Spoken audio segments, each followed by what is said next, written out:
Welcome to Story Punk. I am Scott. I am Drew. How you doing, buddy? I'm hanging in there.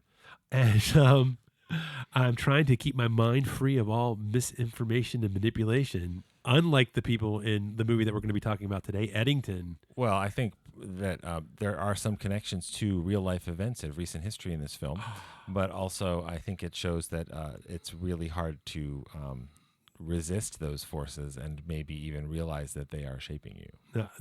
I agree. I say this as someone who went to one of the No Kings protests yesterday, and I think it's important to try to get out there and figure out the truth, and that is not what happens in this movie. Yeah, I mean, if you want something that's going to inspire you, probably go see One Bed After Another. Which is an interesting, counterpoint to this movie. Yeah. Relative, I mean, I we'll talk about which movie we think is, in comparison is better as far as achieving what it sets out to do and all that kind of stuff. But I think that they are ultimately, to my surprise on this one, worth watching. So the Eddington movie, just a brief summary of what it's about. And who directed it?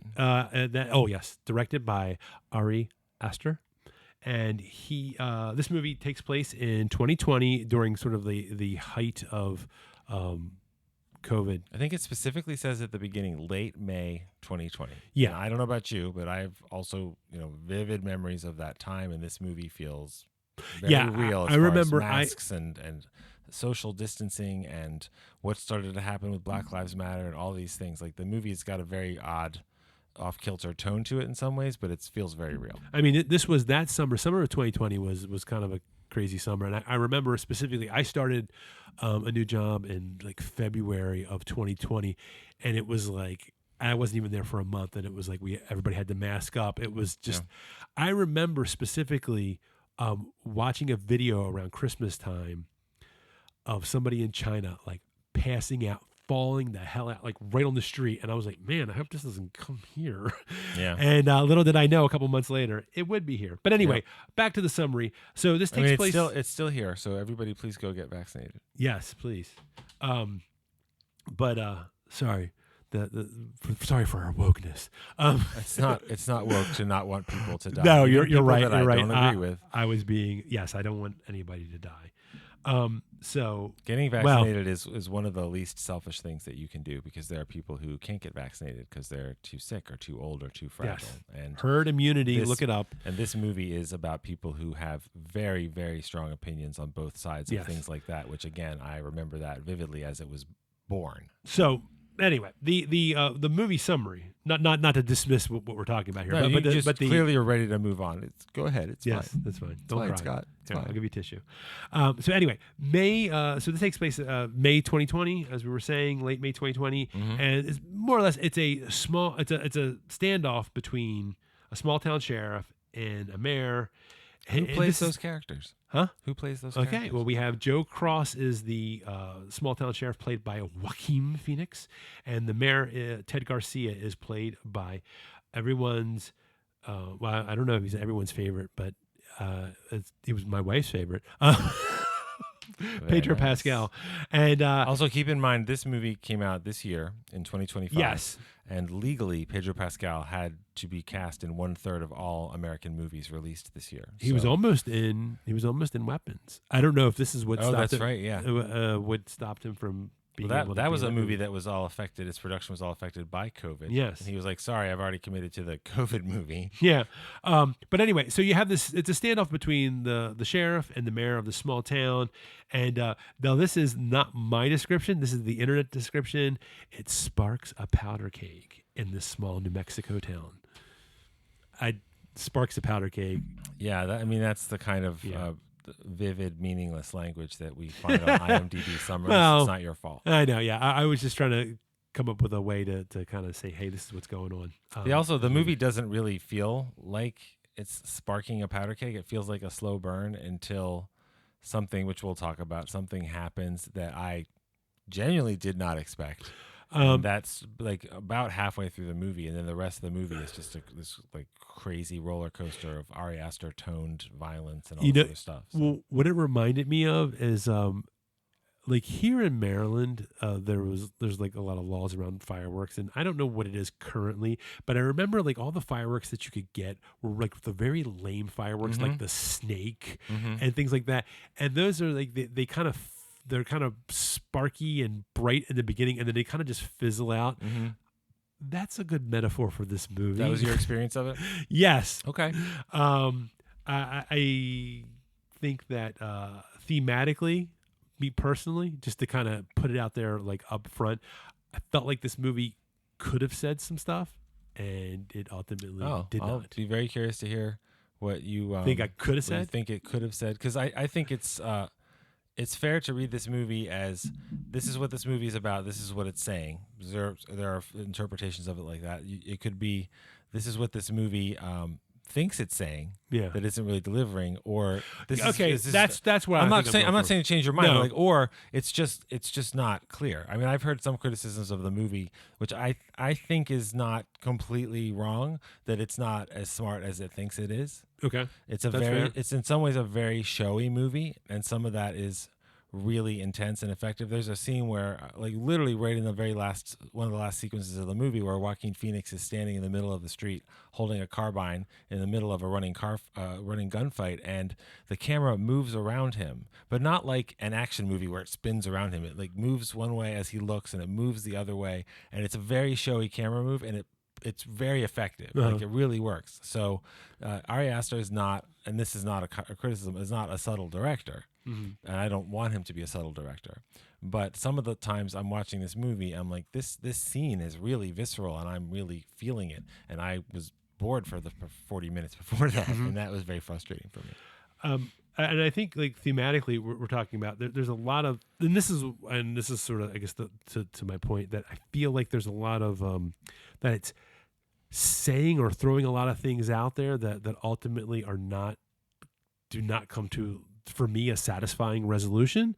And so, but there's obviously like fixation on conspiracy theories. We see people having trouble sort of understanding what's sort of like the fake news kind of thing that we hear a lot of, almost to the point where it's almost like, and you what does that even you see different characters' social media feeds, and you can see this feed is only about this, and that feed is only about that, and of course we're all familiar with that. And the conspiracy theory stuff especially, I mean, you have in the real world conspiracy theories that still have, these contemporary conspiracy theories and these kinds of conspiracy theories still have such a huge effect.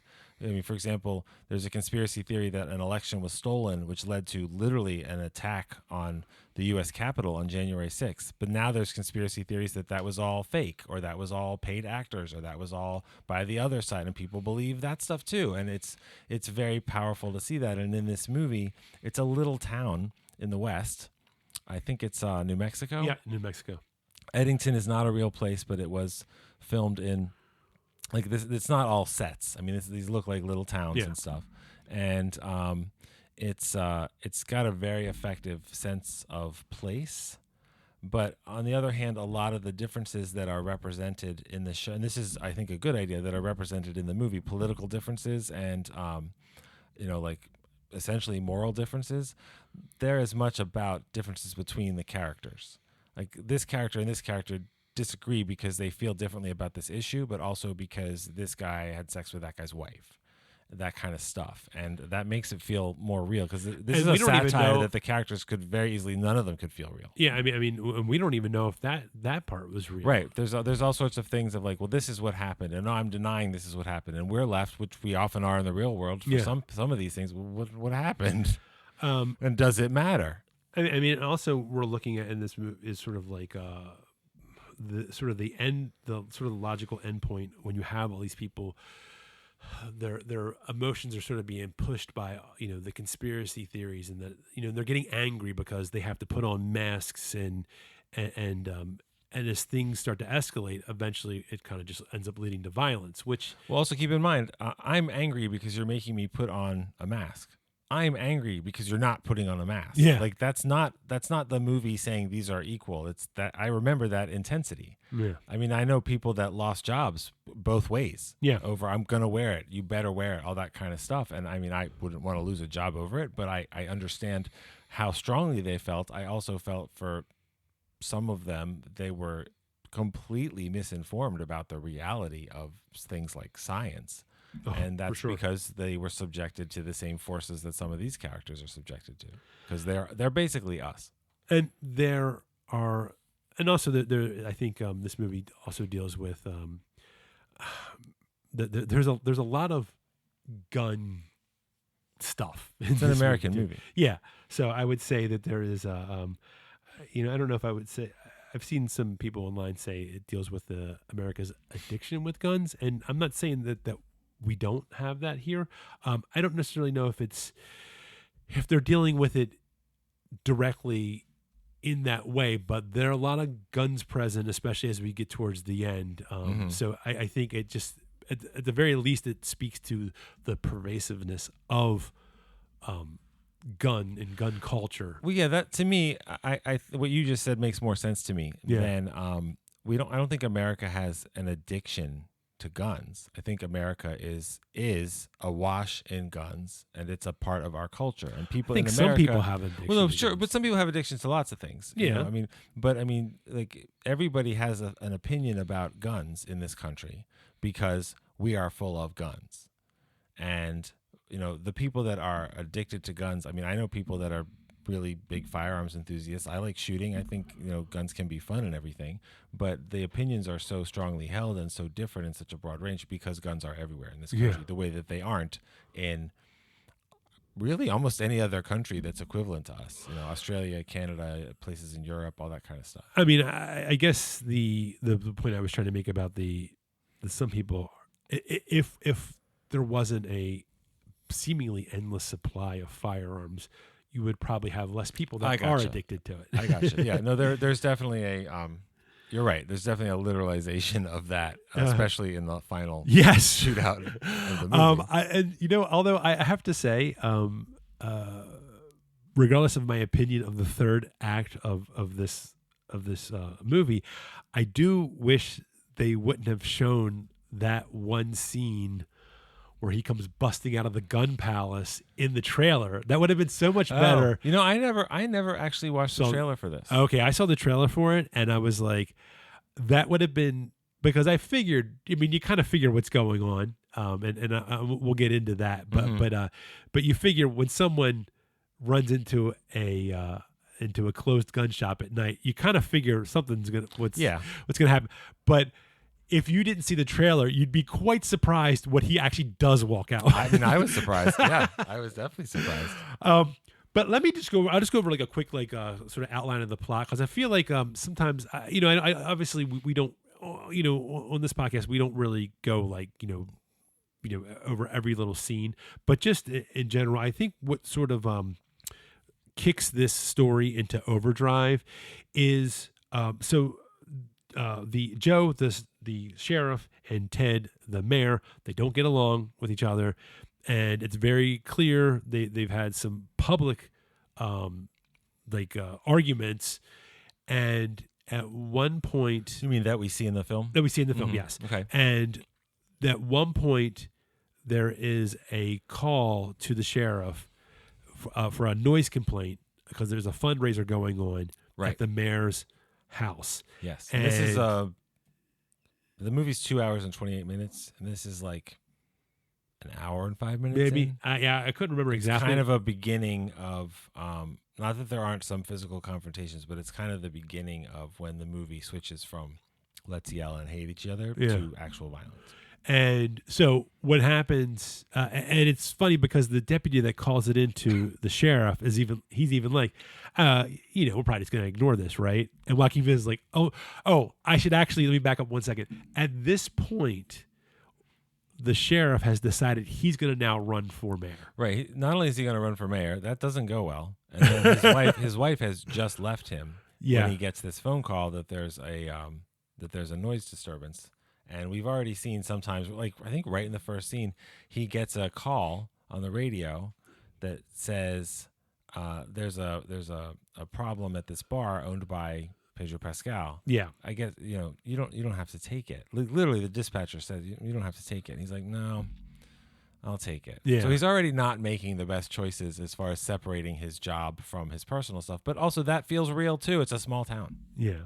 So at there is a confrontation between the sheriff and the mayor at the fundraiser at the mayor's house, and at one point they have a they have a moment where there's an argument over how loud the music should be. Oh yeah. And the mayor, Pedro Pascal, slaps the sheriff in front of everyone Twice. So that does not go over particularly well. Well, and the sheriff looks as shocked as we are in the audience. Yeah. He's so shocked the second one knocks his glasses crooked, and he doesn't. He just sort of steps and walks away, and his glasses are still crooked. So it's pretty clear it's made some kind of an impact on him, even though he hasn't. He's not yelling. He's just like, you can tell when something happens to someone and they don't say anything. Sometimes can be almost as scary or more scary if they do say something after it happens, and he's silent and just walks out. But he doesn't walk out like, I've resolved now to punish you. He walks out like, what is happening to my life? Yeah. Literally everything is falling apart. My wife has vanished, and I'm not going to pretend they had the world's greatest relationship already. She probably vanished with Austin Butler's nascent cult leader, who we met earlier. I didn't realize he was in the movie, so that was kind of a nice surprise because I'm a big fan of his. He has his mayoral campaign is down the toilet. His control of the streets seems to be failing to a bunch of kids who are they're just making fun of him. Well, they're making fun of him, and also they're protesting the police through Black Lives Matter, and what was happening in the time of the movie is happening to George Floyd, and he's kind of goes from we don't do that to just being humiliated on that level too. And so he does what people often do in these kinds of situations, which is he takes out his humiliation on somebody who's not part of it first. Yeah. So, which was the moment I was saying that's like, oh, I did not expect that. Yeah, that was shocking. Yeah. And then the movie that's very violent. It's not super graphic, but it's very violent. And then what he does with the body. We can talk about it. Okay, so he shoots Clifton Collins in the bar. So, but Clifton Collins is and we're actually introduced to him in the very beginning of the movie. The first scene, yeah. He's like a homeless guy in the town, clearly mentally ill, and disruptive. So, yeah, he goes.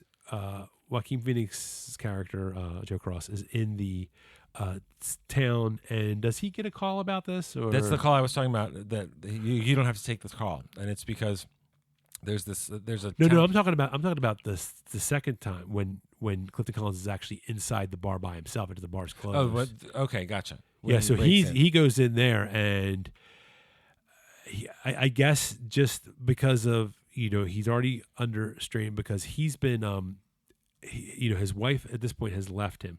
He said his wife played by Emma Stone. So she has left him and actually gone to stay with this cult leader. We presume. Well, I guess the mom knows later in the movie. His mother-in-law lives with him as well. But later in the movie, we know. We know. But I mean, it's very clear that he says that Pedro Pascal assaulted my wife, and she immediately puts out a video online that says that's not true, and then she disappears. So it almost doesn't matter where we find out that she went to him at that moment, because he's like, I fucked up, she left me. And so between getting slapped and his wife leaving, and then you have his mother-in-law, who's also not like, she's putting a lot of pressure on, because her husband, the father of Emma Stone, was the original sheriff or the previous sheriff. Mm-hmm.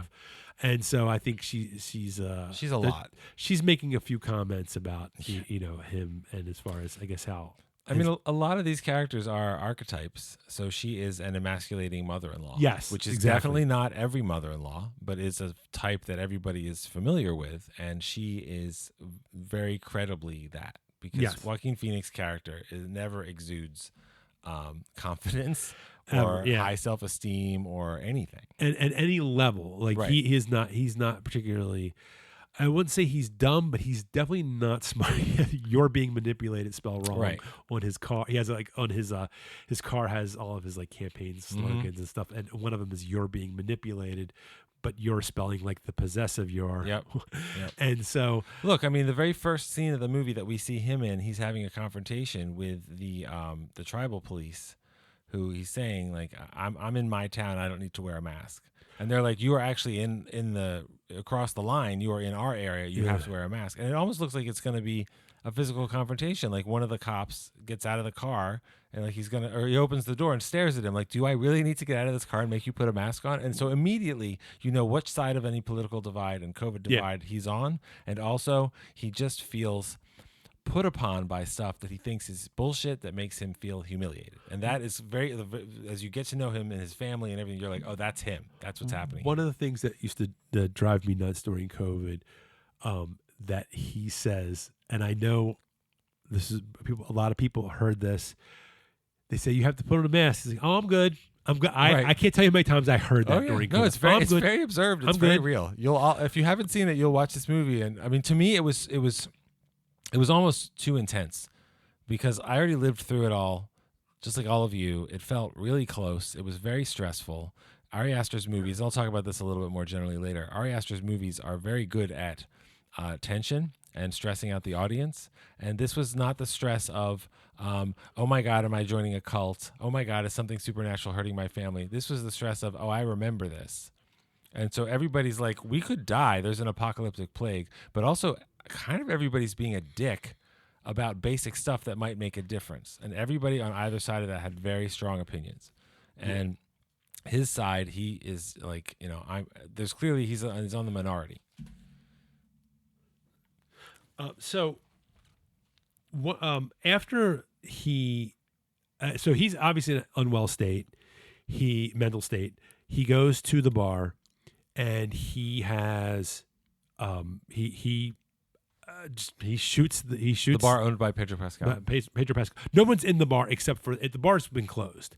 Right. And Clifton Collins' character has broken in through the front door. And he's drinking and breaking bottles, and he's standing behind the bar, and he's doing what he's done the whole movie when we've seen him. He's ranting. You don't really know what he's ranting about. I guess you could say it's threatening, but he's playing a role that represents the kind of people that are homeless and not getting mental health care that they need. And some people in our communities in real life view them as a threat, and other people view them as someone that needs to be helped, but nobody has an easy solution for the problem. So the sheriff, Joe Cross, shoots him, which was kind of like I understand he was in an unwell state, but this is one of the problems that one of the first problems I had.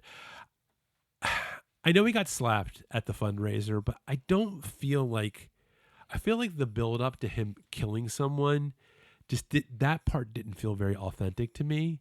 Oh, see, I bought that because it's like this guy is going to snap, which is definitely not something that's just from the COVID era. But you've seen him get a series of humiliations. Sure. And like, am I gonna have a riot in the middle of my little town by children that I can't control, and he can't? Am I going to drive around and run my campaign that nobody will take seriously because it's ridiculous? And then he literally got slapped in front of other people, and he needed to snap at somebody else. Sure. But I think what kind of took me out of it was that I felt like you see no tendency of him towards any kind of violence or anything. Like there's nothing, like you don't even see him, like everything he does is kind of like, like, okay guys, like, it's like, it's sort of like he's like an okay guys kind of thing.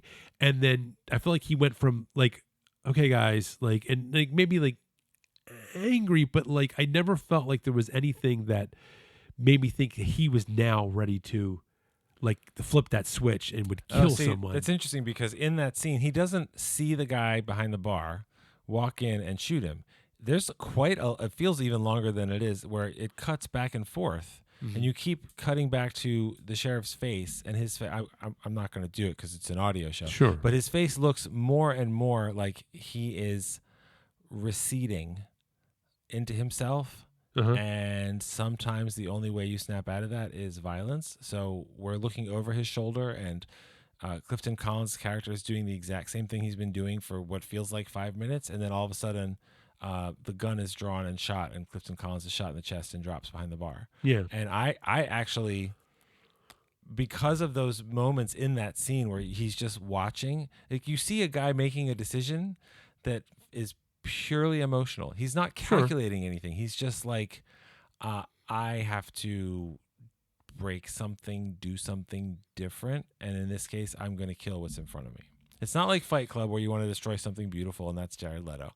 But it's to me, we don't really know what goes on in somebody's head when they decide that moment, I'm going to shoot up the school, I'm going to shoot up my office, I'm going to just lure cops in and shoot them because I made a fake ambulance call or something like that. We don't know exactly what happens in somebody's head most of the time. We watched it happen in his head.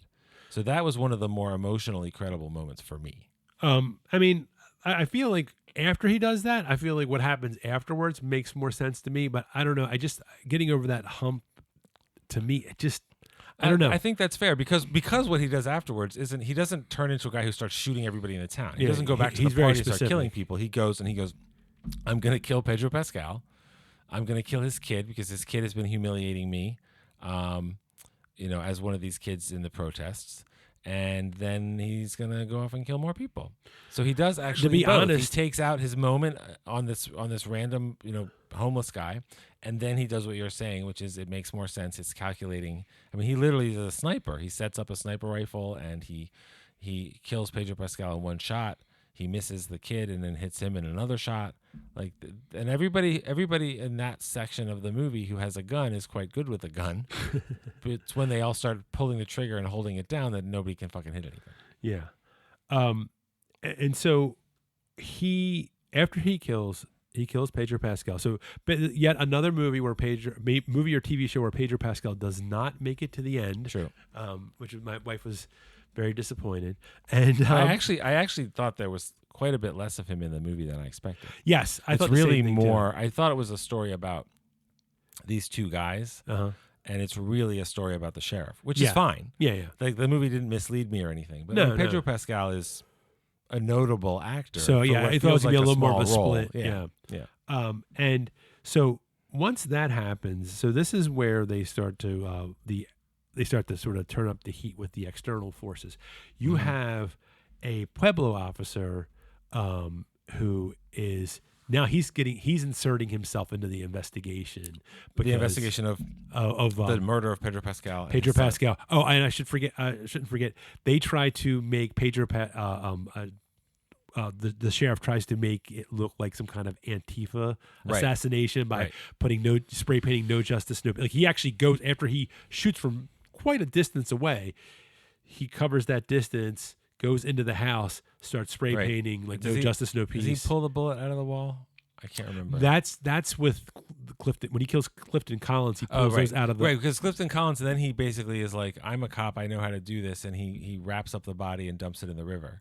And in Pedro Pascal's house, he puts on the little booties. Yeah. But he really is there to But he did fake it. He did leave a shell out where he was initially shooting, and that's where one of the Pueblo officer Butterfly.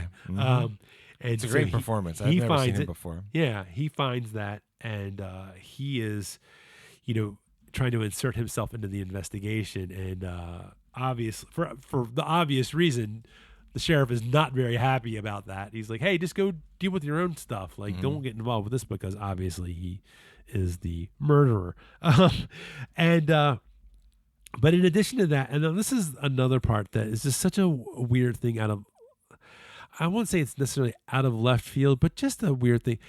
Now we see that there are these mysterious terrorists that are headed towards Eddington.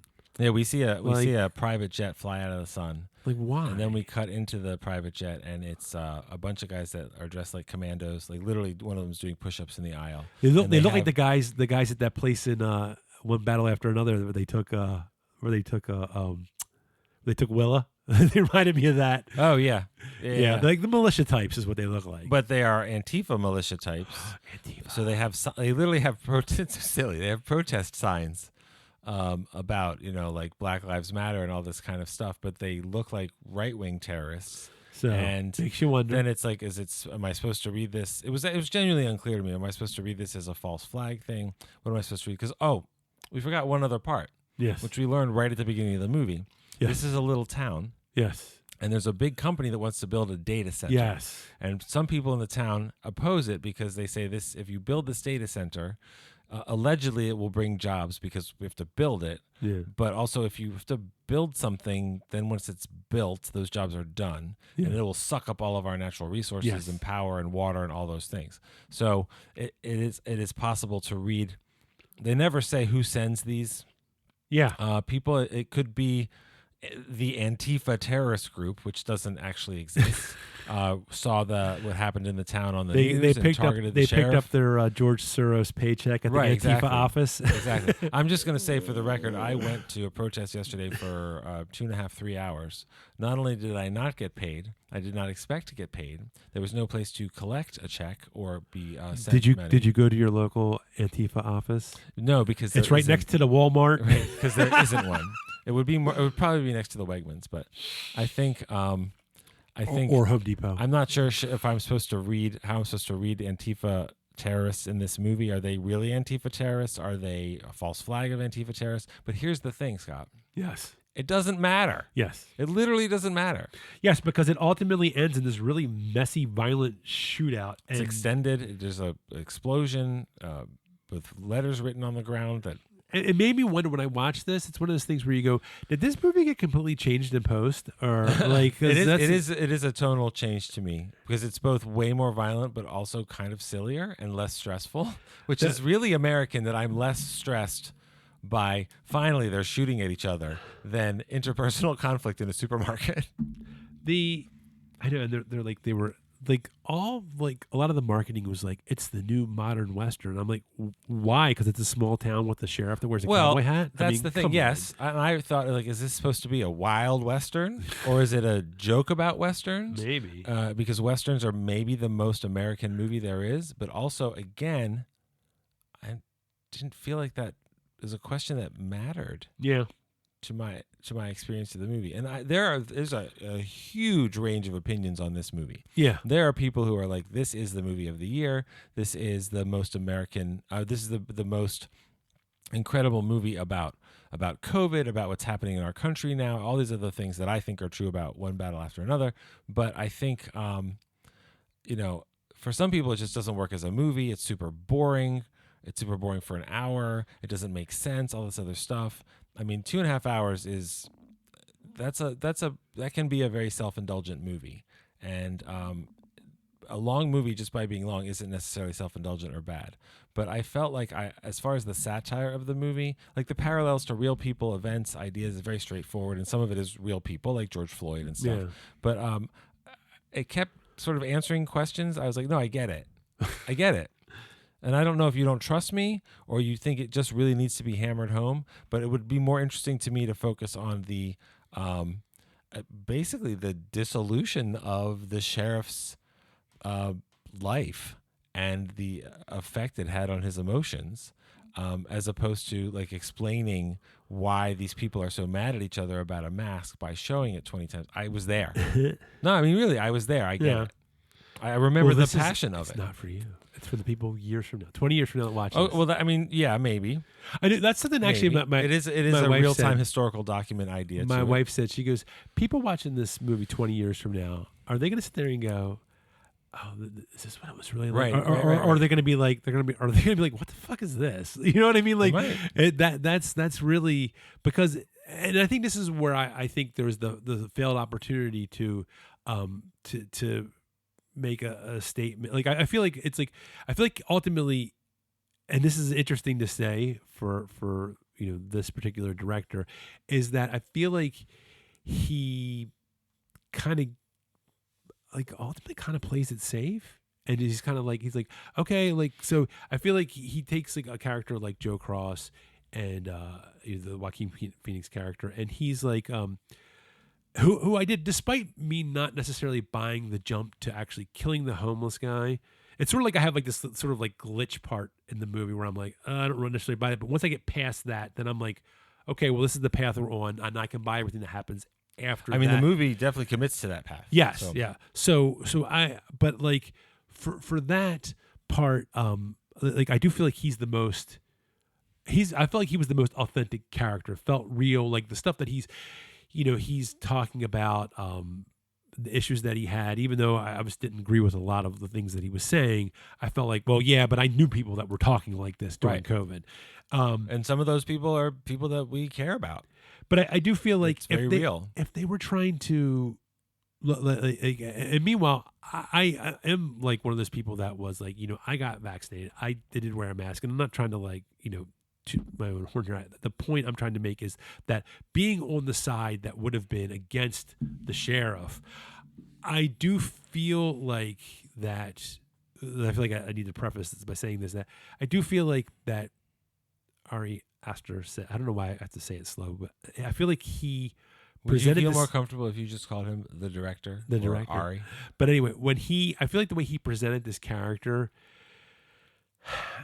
that he, from the get-go, I know they're trying to say, oh, we tried to make him, present him in a way and people can make their own decision, but I don't necessarily know if I buy that. I feel like they made him out to be kind of like a stubborn jerk.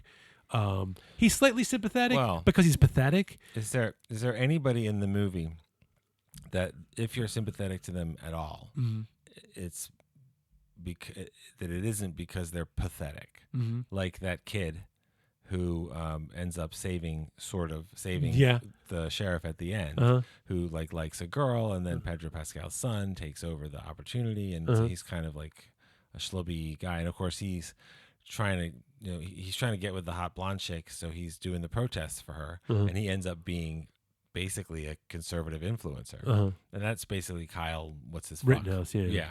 So, again, the parallels to real people and everything are real, but some of the people in the movie feel quite real, even in this, bizarre satirical environment, and some of them don't. And I'm not sure if they're all supposed to feel more real than they do. I'm not really sure. Well, I'll tell you. So I feel like Ted Garcia, Pedro Pascal's character, I feel like he was slightly more nuanced, because it's like, oh, he seems like, you're like, oh, he's the good guy, but it's also like he's trying to bring in this data center, and then he has this guy. I forget who, the guy with I guess he was supposed to be like the George Soros stand-in, the guy he was the money guy behind Pedro Pascal, and he was connected to the data center. Yeah. Oh, was he connected to the data center? Okay, I couldn't remember. So it's like you do kind of get that vibe, though, like that it's like he might have, even if he has noble intentions, there's a little something slimy behind it, just a little bit, because we know, and I'll be honest, back in 2020, I didn't realize the kind of damage these data centers can do to a community. Yeah, I didn't know that until just like over the last year or two, where they're like, oh yeah, it sucks up all the water, and I'm like, oh, and it makes sense. I think a lot of it had to do with the prevalence of AI, because that apparently is what makes these servers go crazy and overheat and need to be constantly cooled. Yeah, I saw something like every time that people are polite to AI, like if you write, I know they're like, don't do that. Another layer of don't do that. Could be avoided. But we're just doing that for when Skynet takes over. They'll be like, have you seen the meme? They're like, oh, he said thank you. Yeah. So we'll leave him alone. God. But I feel like he was a little more nuanced, because I felt like they were trying to present him as, for the most part, kind of like a good character, but he had a little something in his background, so you felt like there was a little more layers to him, even though he was also career politician, with those slick ads, like, oh, well, my wife left me, and it was like all that. It's that's just my son and I, and vote for me. And they're showing him playing the piano in the middle of the desert. It's kind of goofy. I will say the most what the fuck character definitely is Vernon Peake, who is Austin Butler's character of the preacher, because it almost felt like that was maybe a more fleshed out story that got cut, because it just felt like it felt very tacked on. Like it was obvious, to show that, hey, this is a guy who's obviously manipulating Emma Stone's character.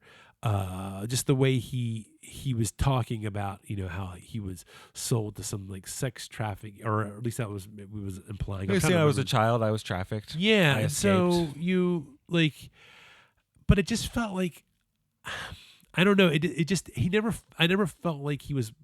It never felt like a real part of the story. You know what I mean? It was like he was there, but it was just like he just felt so isolated. Like he was performing. He was a plot device. I kind of felt like the sheriff's wife was almost a plot device. Sure. Like her mom was more distinct, so her behavior affects him. Is she really a real person? Yeah. Her disappearance affects him. Do we really care where she as a character went? Because we don't really know her. Then it turns out that Austin Butler is the one who, she left to be with, and he got her pregnant and all this kind of stuff, which you find out at the very end. But I don't care about that. Now, I will say, I am a big fan of Austin Butler, and more Austin Butler is fine with me. He has such a distinct energy on screen that, for a little while, it was like, okay, you're not Elvis anymore. You need to be different. Like when I don't love the new Dune movies. I like them. We're going to talk about, we talked about Arrival in a previous episode, and that's my favorite Denis Villeneuve movie. Actually, last episode. Yes. And we move around in time, depending on what language we record. Just like Arrival. Thank you for explaining the joke, because everybody knows that a joke that may not be that funny is going to be funnier when someone I explains didn't know it. if that was the point you were making. See, I told you already a great joke that was really working. But when I found out that they cast Austin Butler as Fade in the second Dune movie, I thought, oh, that's perfect. He is a perfect, like, sexual space vampire savage monster. And so for him to show up in this movie for literally a few minutes, okay. I believed his character. I believed his influence on his wife. I also didn't think it mattered. Yeah. Well, that's, all. it's not a question of his acting or pulling off that character, but it's sort of like the character itself, kind of like, okay. But if there was more story, maybe. I don't think I needed that. No, like, maybe. You know what I maybe mean? not. Like, there could be more story, but everybody in the movie, again, I expected it to be more of it's a face-off between these two characters in a Western. Like Open Range is ultimately becomes a face-off between Michael Gambon, the evil rancher, wealthy guy, and Kevin Costner and Robert Duvall's Cattleman. So those are two sides. They're equal. Yes, you spend more time with the heroes, but they're equal. This one was really about Joaquin Phoenix's character and everybody that moves around him. So this was just another couple of people. Happened to be his wife, happened to be a cult leader, happened to be the cult leader who took his wife. But none of it, I don't know, none of it really. Maybe we're supposed to read that as it really didn't feel real to him. Like he fell asleep outside waiting for his wife to come up to have a romantic dinner, and she comes back with her mom and some other people and a cult leader. Yeah, so there's there's a level of people. disrespect for that for him as well. So one of the things that I think that's worth noting is I came across this interview in Filmmaker magazine. So they were the director. What's his name? Ari. Aster. Aster. And he says that he no longer uses shot lists in advance because this is something he picked up from working with Joaquin Phoenix in their last movie. Yes, this is the second movie they've done together. Yes. The last movie was Beau is Afraid, which I have not seen. Yes. And Joaquin Phoenix is more into just rehearsing a lot and seeing how the actors, like their instincts and which is fine. That's and he said, yeah, well, hey, every director has their own process. Well, I'm saying every actor has their own process. To not have a shot list is a kind of ambitious. I don't know that serves most people, but maybe it works for obviously he's someone that takes care of what he does. Whether you like the movie or not, he's a level of director that he's not just putting garbage out there like Jason X. So, but space garbage. He is. But what I thought was interesting is he says he likes doing that because as he's shooting, he says sometimes it allows the movie to get away from him, which he finds really exciting. And I was thinking, really, you like it when the movie gets away from you because. It's very obvious from this movie. The third act is just. It seems like it just. Like if you've ever written anything, if you've ever written a complete story, I think this is the kind of story that if I started writing this myself personally, if I got to that point in the third act, I would probably just stop writing it. And he probably doesn't have that luxury, or definitely doesn't have that luxury. He probably has a deadline. They're like, hey, we need a script or whatever, and he writes the story, and he has to come up with a somewhat of a coherent ending. And so this is what we ended up with. To me, honestly, it sounds like that was probably a little bit of a Joaquin problem or whatever. But I mean, and if you enjoy that, I don't know if it's the ending. Like I said, feels sort of like a fever dream. I mean, they're chasing. I did at any point I actually had to go back, and I thought I knew I closed my eyes for like a second. I got sleepy at certain points. I thought I had fallen asleep for longer and missed something. I actually had to go back and watch that one section, like when he is talking to his mother-in-law, and they start shooting into his house. Right. When he's talking to his mother-in-law, the Antifa terrorists. Yes, I thought I missed something before that because I was like, "Who are these people? Did I miss something?" And I went back and nope, I didn't miss anything. We go from seeing these commandos on a plane to.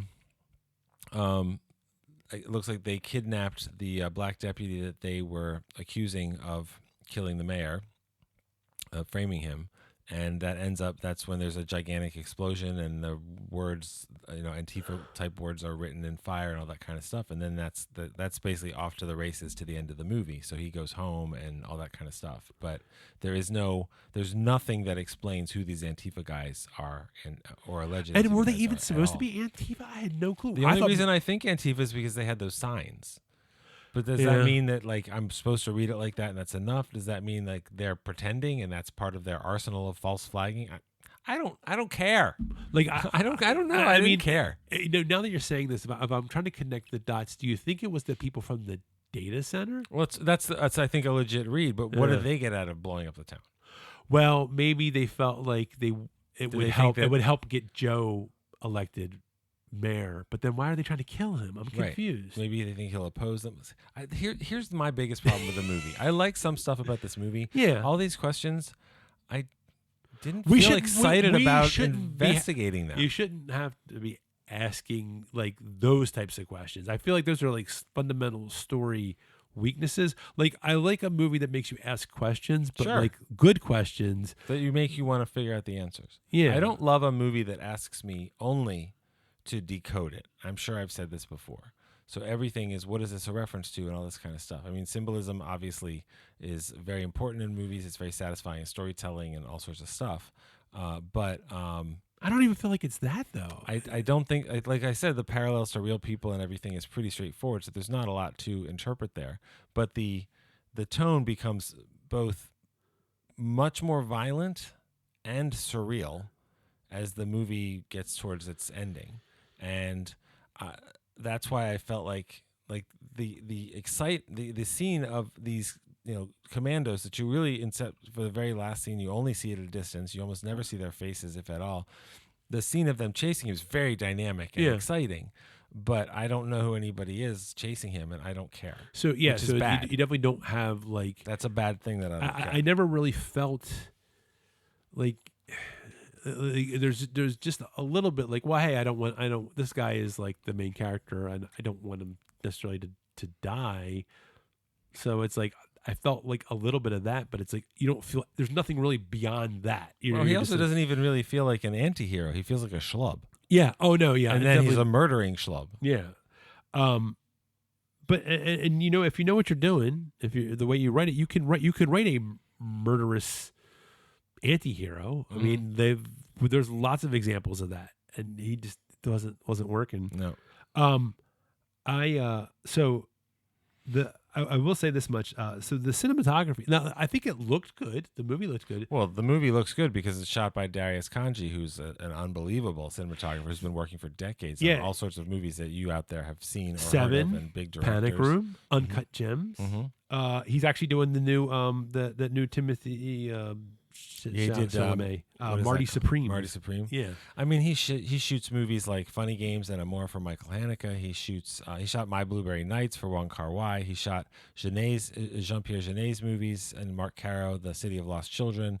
and he shot Alien Resurrection, and I don't think he I shot thought Amelie, but he shot like so many well, incredible looking I movies, can and they're very distinct looking. and I can tell that he'd worked with David Fincher because I mean, and I'm not giving this credit to necessarily just to David Fincher, but he does.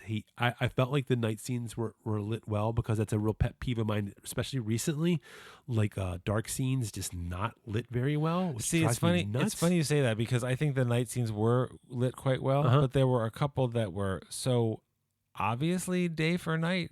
They really distracted me. Like when he kills Pedro Pascal and his son, and then he stands up with his rifle. It's that kind of blue, okay. and not the kind of blue what where was we're. that? But oh, what's right? Because I was thinking maybe is it because it's twilight, but No, it's not. night. It's yeah, night. it's not because And he it's killed not- he killed the it's guy not before like that. it doesn't because the rest of the movie doesn't look like that. And the rest of the movie looks better than that. It's not a stylistic choice like the blue night of Mad Max Fury Road. So I think that scene stood out to me because I wasn't the rest of the movie. I wasn't watching it and going like the movie is very sort of off kilter looking, but it's consistent and beautiful. And like you said, the night scenes are really well lit. Especially The scenes in the street, oh my god, yeah, all that stuff's good. Yeah, great stuff. That could have looked terrible.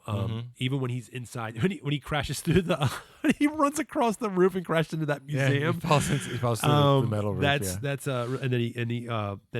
Then what's his face gets killed. Officer Butterfly gets killed. Like he accidentally shoots his leg off. Yeah, he shoots his leg off, and then the sniper Joaquin kills. Phoenix shoots his leg off. Yeah. And goes, "Oh fuck," or "Sorry," or something, and then the guy gets shot. Talk about a there's schlub. there's a lot of people getting shot in the head in this movie. Yes. It is almost every one of those scenes is way bloodier and more violent than the first one when the sheriff shoots Clifton Collins in the bar. Yeah. And it just goes from there. So I think this from an editing perspective, I think this movie was too long. So well, yeah, no, it was definitely too long. I'm not against a long movie if that's how long it takes to tell a story. And do you but remember this was too long? Like to me, I heard some people talk online about the score. I don't remember the music at all.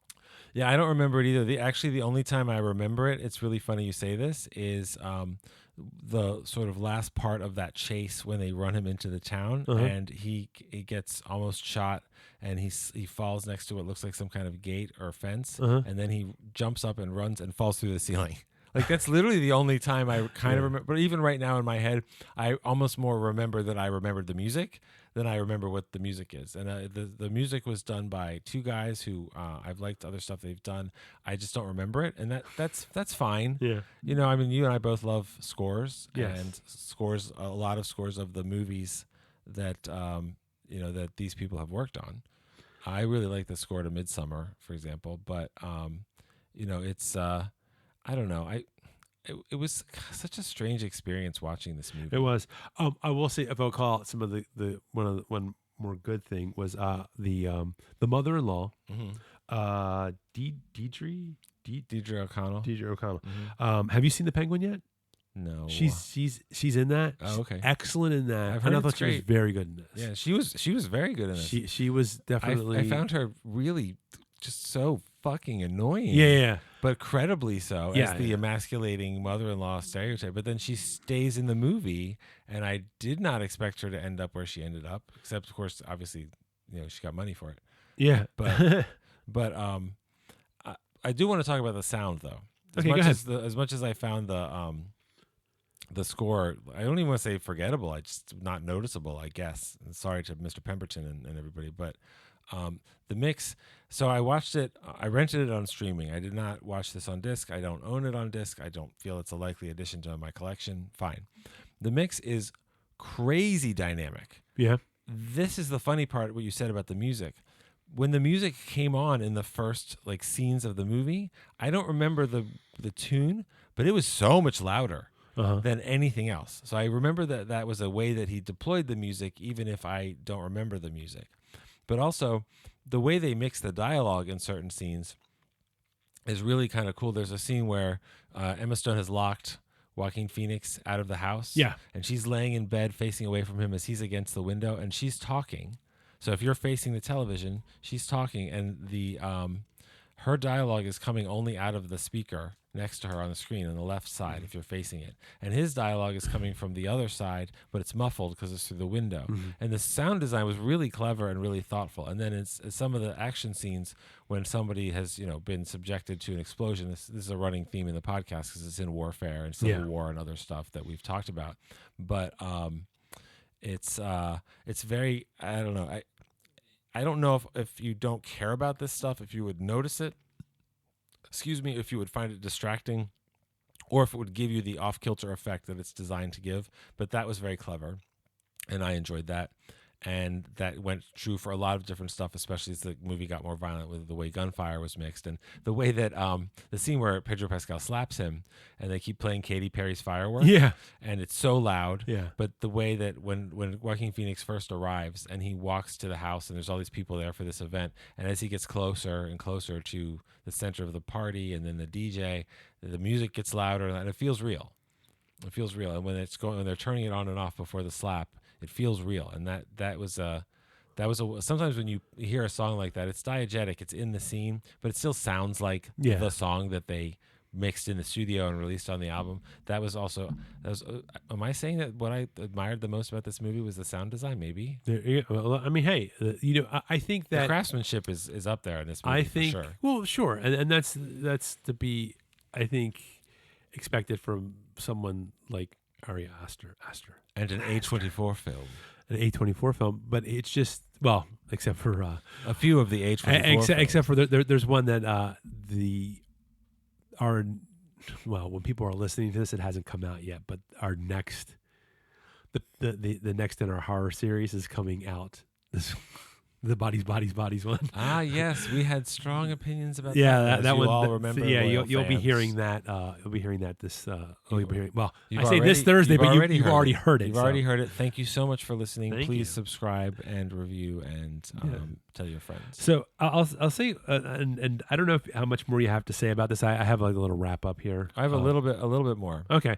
Go ahead. Well, then go ahead. Give it to me. The violent sequence at the end, which clearly also made more of an impression on me than a lot of the rest of the movie. As the scene goes along, and by the time you get really especially to when he falls through the ceiling and then they're in the town, it's basically he doesn't have a gun at that point, and he's running and he's whimpering and he's being shot at, and there's no more sniping. He's got people shooting, like, these commandos, and it's not even really clear. Is there one guy? Is there three guys? It gets down to one guy. But they're shooting their what feels like assault rifles or something, and the bullets are going around him, and they don't hit him. And then he breaks into the gun store, and when he comes out, he's got a literal machine gun, and he starts shooting that everywhere. So you end up having these two assholes who are shooting fully automatic fire at each other. They're hitting everything and everyone. There are not a lot of bystanders, fortunately, but except for poor Deputy Butterfly. But they're hitting everything and everyone but what they're aiming for. And that, to me, I don't know exactly what it is. That seemed really American to me because, in movies and all this stuff and in political iconography and everything, it's really cool spraying your bullets like an action movie and all that kind of stuff. And how does that fight actually end? These guys run out of ammo, and one of them, the commando, jams a knife into Joaquin Phoenix's skull and cripples him. And then that guy finally, because again, out of ammo, he gets shot by the Kyle Rittenhouse Cypher kid. And so the violence there seemed like such an interesting commentary, but also it was ridiculous.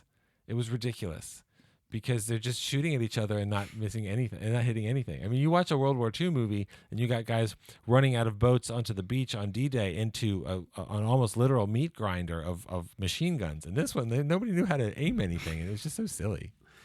Yeah, that's... Well, I didn't mind that it was silly. It was just silly. I know that is something definitely an overconfidence with firearms. That's definitely an American thing. Well, there's one other. If you don't have anything else to say on that, I do have one other thing I wanted to say about the director, not just because I'm trying to get you to say his name repeatedly. Yeah. I was very disappointed in this movie. Really? Because I really like. I haven't seen Beau is Afraid, but I know you could tell. But I really like Ari Aster's first two movies. The first time I saw Hereditary, I hated it. Then I watched it again with my wife and actually the same friends that we watched it with in the theater and all hated it. And I had a different perspective on it. My wife told me a lot of interesting stuff about what's happening in the movie and the pagan meanings of things in the movie and all this kind of stuff, and how you can look at the movie and say this family is being destroyed by this demonic force when really the family is the bad guy. And I came out of my second viewing of Hereditary with a much more informed and higher opinion of it, and I really dug that I could have that experience with this guy's first feature film. But Midsummer, I love that the moment I saw it in the theater, the second time I saw it in the theater, I've watched it other times at home with friends. I think it's just a spectacular movie, and the mood that it builds, and it's unsettling, and the ending is so satisfying, and what it has to say about people and relationships and family and honesty and all this other stuff was great. And so much of this movie felt self-indulgent, and also except for some of the stuff that happens to Joaquin Phoenix's character, they didn't feel like real people to me. And Sure. I get it, it's a satire, but Midsummer felt like real people in a ridiculous Scandinavian cult situation. So I was super disappointed that I had this experience. And I haven't seen Beau is Afraid, but I feel like what I've learned about it so far, it's probably closer to this experience. But maybe one day I'll watch it. I think, and actually, I actually have two things to say. One of the things You don't want to say the name of the director one more time? No. Okay. And then the one of the things I was talking about, and I think this is we had mentioned this, and I wanted to bring it up before we wrap up here, is that as far as what I thought this movie could have said, it didn't. And I just think, and that was that. I mean, I think you have an opportunity to talk about. I mean, I just think there was an opportunity to make more of a statement about how fake news or conspiracy theories, just misinformation in general. I mean, I hate using the word fake news. There's a lot of reasons why I hate that. Not that it's not accurate. Well, but that's because the people who call news fake news are calling something closer to the truth fake, and so it's more definitely. And one I think side that's of the why it is. I do find it a little grating. So I mean, it is misinformation or just outright lying. Yeah. And I feel like they just didn't really. They didn't really. I mean, like, yeah, I don't know. There's something. It just didn't feel very satisfying. I also feel like there was they made some kind of. As far as from a satirical standpoint, it is a little humorous that the young white girl is lecturing the black cop about systemic racism. Right. You should be here with us, and you should be Right. protesting. You felt this or and I mean, that rang true, but also duh. Yeah, and then also like the son telling his we need to eradicate whiteness, and the father's like, you're white, it's like, or Well, that's not what he said. Oh, He well, said, are you fucking retarded? Yeah, and then they also another layer of humiliation for that character. Yeah, and then and then that same character is speaking at, I guess, the memorial service for the mayor, and he's like, he was a person of color, and I'm just like, it just came across so like, this is like, while what he was saying, regardless of whether or not what he was saying was true or what you should say in the circumstance, it just rang really false because, and I'm talking about within the story, not Mm-hmm. Not my opinion. I'm talking about within the story, it rings false because he's doing this because he likes the girl, Right? And so, which is why him ending up on the other side of the spectrum. Yeah. Who knows if he believes it or not? But he found a place to run his mouth and buy a house in Florida and be famous and get a picture with Marjorie Taylor Greene, and that was more important than coming down on the right side of an actual issue. Yeah, and so, but I just felt like there's a lot of setup and not a lot of these ideas. Fulfilling it, yeah. And I didn't feel like there was like a good payoff to this sort of thing. No, I think satisfaction is the right word. There's a lot of the movie that is not ultimately that satisfying, and a lot of it is what it's about. And I don't know if we just missed it and other people really connected with it. I don't think the movie is stupid. Yeah. I don't think the movie has nothing to say. I don't think the movie isn't trying to do something, and sometimes stuff just misses you. I mean, I think it had something. It did have something to say. I just don't think it was very successful in like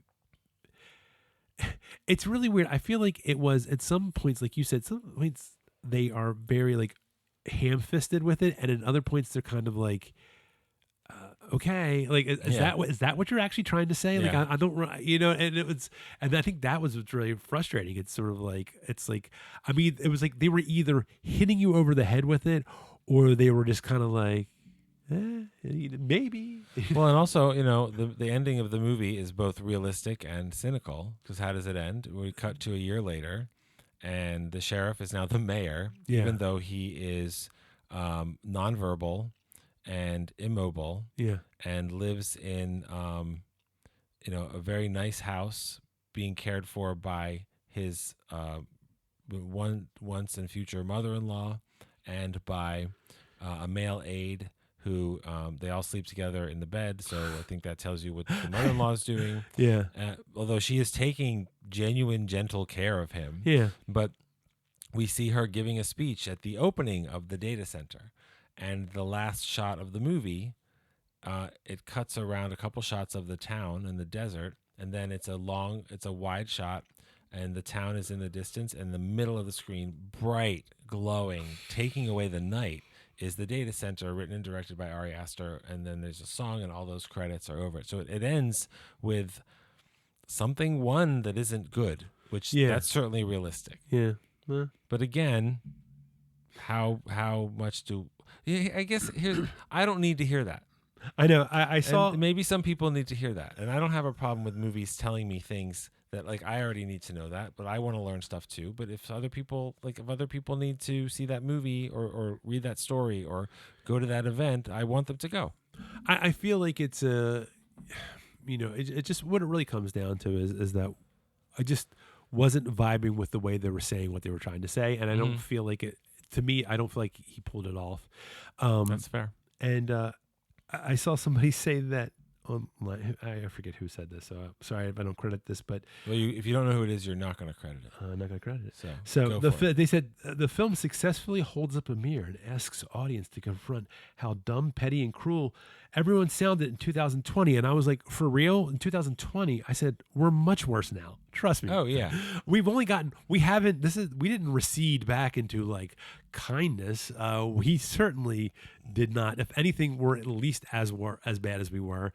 It's just that it's not as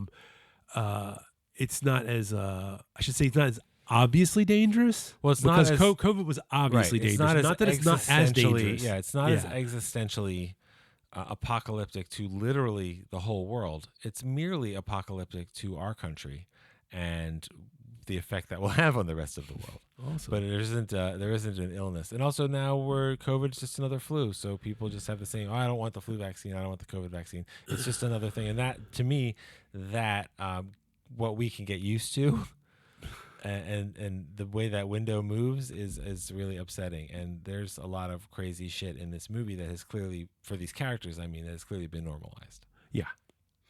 So, did you have anything else to add? I did not. I recommend that if you're genuinely curious about this movie, you should watch Midsummer. Or One Battle After Another. Well, yeah. Yeah, I mean, I don't know if we made that point, but clear. Or Mad Max Fury Road. But that's for a different reason. It's for literally every reason. It's the best film ever made. There you go. But I'm glad I saw it. I think this is an important movie by an important filmmaker with things to say about what's happening right now in our country. Even if you and I agree, we don't think it said them as well as it could have. I'm glad that I saw it, and I don't want to watch it again. Here you go. So then I guess that's a wrap on Eddington, and next week we'll be back. We're gonna attempt a bank heist using color aliases. I think that's next time. Why do I have to be Mr. Pink? Because no, don't say that. Don't say it. Don't say that word. Don't quote that movie. I don't know. Anyway, so hey, follow us on our Instagram. I'm just gonna jump to the things. Follow us on our Instagram. We're at StoryPunk Pod on Instagram, and you have all our updates there. I always post when we update or not update, but when we actually post the new New episodes. episode. I'm trying to put more stuff out there on social media. It's just been, a lot of stuff going on. So we're trying to get that. And also we do have a Facebook page if you feel so inclined to be on that social media. And you already network. know this because you're listening, but we are available on your favorite podcast service. Yes. And yes. lots of other ones. Even the ones you may not like, we are there. The big ones and the small ones. And what movie are we doing next week? Next week we are doing The Killer by David Fincher. Well, directed by David Fincher. Directed by David Fincher. There you go. Starring Michael Fassbender. Fassbender. Which is a great name. Isn't it? Yes. But Magneto Fassbender. oh, can't forget Letterbox. Oh, yes, we are on Letterboxd. I am Storypunk Scott. And I am Solid Gould. And then you can look us up because I try to make somewhat entertaining reviews most of the time. Not all the time. Well, it's nice to try things. It is nice to try things.